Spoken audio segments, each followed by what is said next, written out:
English লাভার্সের পক্ষ থেকে সবাইকে জানাচ্ছি স্বাগতম। এই পর্বে আমরা প্রনাউন সম্পর্কে জানব।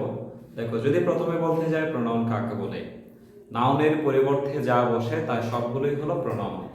আমরা এখানে বেসিকলি 4 ধরনের প্রনাউন লিখেছি। অনেক ধরনের প্রনাউন আমাদের পরীক্ষায় এসে থাকে। আমরা প্রথমত 4 ধরনের প্রনাউন এখানে লিখেছি।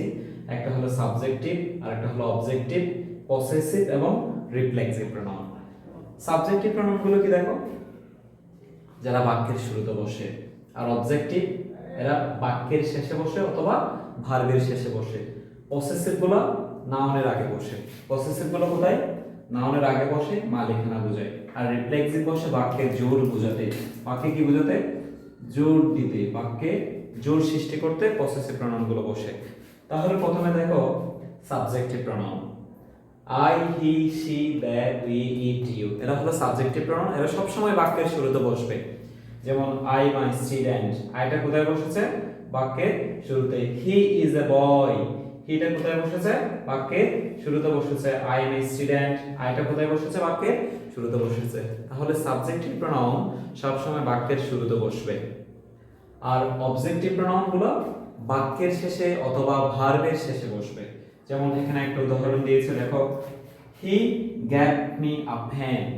হি গ্যাভ মি, গিভের ভার্বটা হলো গ্যাভ, তাহলে ভার্বের পরে কি আছে? মি। তাহলে এখানে মিটা কি হয়ে গিয়েছে? ভার্বের পরে বসেছে, তার মানে এটা অবজেক্ট হিসেবে কাজ করেছে, অবজেক্টিভ প্রনাউন হিসেবে কাজ করেছে। কেমন? এরপর পসেসিভ প্রনাউন হচ্ছে সবসময় মালিকানা বোঝায়। কি বোঝায়? পসেসিভ প্রনাউন কিন্তু সবসময় নাউনের আগে বসে। নাউনের আগে বসে, এটা মালিকানা বোঝায়। নাউনের আগে কি? This is my pen, this is my pen. তাহলে পেনটা হচ্ছে একটা নাউন, পেনটা একটা কি? নাউন। আর মাই দ্বারা কার বুঝিয়েছে? আমার বুঝিয়েছে। This is my book, this is my pen, this is my shirt, this is my pants. তাহলে নাউনের আগে বসে, এটা সবসময় মালিকানা বোঝায়। আমি যদি বলি দিস ইজ মাই পেন না বলে যদি আমি বলি দিস ইজ আই পেন, তাহলে হয়ে যাবে যে আমি একটা কলম। কেমন? তাহলে এরা মালিকানা বোঝায় না। দিস ইজ আওয়ার কান্ট্রি, তাহলে বাংলাদেশ ইজ আওয়ার কান্ট্রি।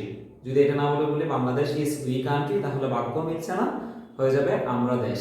তাহলে আমাদের দেশ বোঝাতে আওয়ার কান্ট্রি, তাদের বোঝাতে দে আর। কেমন? তাহলে মালিকানা বোঝাতে পসেসিভ প্রনাউন গুলো আমরা ব্যবহার করি। রিফ্লেক্সিভ প্রনাউন গুলো হচ্ছে বাক্যে জোর সৃষ্টি করতে আমরা ব্যবহার করতে পারি। যেমন এখানে একটা উদাহরণ লিখেছি, দেখো, I myself help you in danger. আমি যদি বলি আমি তোমার বিপদে সহযোগিতা করেছিলাম, এটা হবে কি? I help you in danger. I help you in your danger, আমি তোমার বিপদে সহযোগিতা করেছিলাম। আমি যদি বলি আমি তোমার বিপদে সহযোগিতা করেছিলাম, বাক্যে যখন জোর বোঝাবো, প্রেশারাইজ সৃষ্টি করব, তখন কি লিখেছি? I myself help you in your danger. আমি তুমি তোমার বিপদে সহযোগিতা করেছিলাম। কেমন? তাহলে কি বলেছি? সাবজেক্টিভ প্রনাউন বাক্যের শুরুতে বসে, অবজেক্টিভ প্রনাউন বাক্যের শেষে অথবা ভার্বের শেষে বসে, পসেসিভ প্রনাউন নাউনের আগে বসে মালিকানা বোঝায়, পসেসিভ প্রনাউন জোর দেয়। এখানে একটা কথা দেখো, কোন জায়গায় আমরা সেলফ লিখেছি, কোন জায়গায় আমরা সেলফস লিখেছি, কোথাও এফ দিয়েছি, কোথাও ভি দিয়েছি। সেলফস যখন দিব এটা সিঙ্গুলার, এফ যখন দিব এটা সিঙ্গুলার, ভি যখন দিব এটা প্লুরাল। যেমন ওয়াইফ একজন স্ত্রী, ওয়াইফস হবে অনেকজন স্ত্রী। যেমন নাইফ একটা ছুরি, যখন বলবো নাইফস অনেকগুলোই ছুরি। তাহলে এফ থাকলে সিঙ্গুলার, ভি থাকলে প্লুরাল। এখানে দেখো যে এই ব্যাপারটা যদি আমরা একটা খেয়াল করি, আই বসে আমি বোঝাতে, হি বসে ছেলের জন্য, সি বসে মেয়ের জন্য, তারা বোঝাতে দে বসে, আমরা বোঝাতে উই বসে, বস্তু একটি বোঝাতে ইট বসে, তুমি বা তোমরা বোঝাতে ই বসে। ধন্যবাদ সবাইকে আজকের প্রনাউন নিয়ে